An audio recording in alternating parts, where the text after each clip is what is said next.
Protesters marched through central Barcelona on Sunday. They shouted at tourists filming them to go home. Bemused couples in street cafes got squirted with water pistols, and a luxury clothes store was pasted with stickers declaring tourists inside unwelcome. Tourism is hugely important to Spain, and Barcelona is a top destination. But crowds are growing so fast, many locals complain they're being squeezed out of their own cities. Here and across southern Europe, residents are pushing back. What does this mean for UK travellers? We cannot live in this city.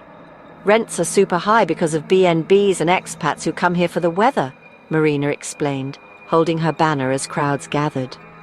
It declared, "Your Airbnb used to be my home." Other signs called for a ban on giant cruise ships, with one announcing over-tourism is killing the city. Our goal isn't to stop tourism because it's also good, but to have it at normal rates. The protesters' route wound towards Barcelona's biggest attraction, the towering Sagrada Familia, designed by Catalan architect Gaudi.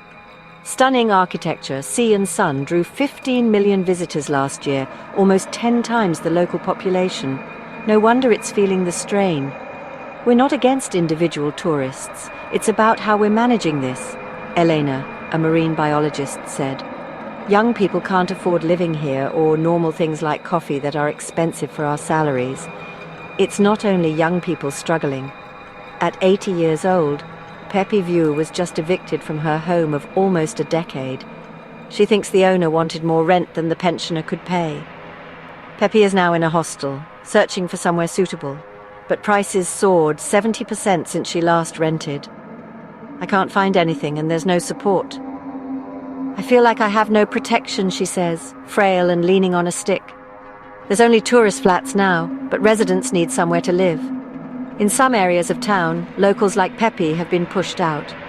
But in the Gothic quarter, right in Barcelona's tourist heart, Joan Alvarez is fighting to hold on to his family's flat of 25 years at a price he can afford.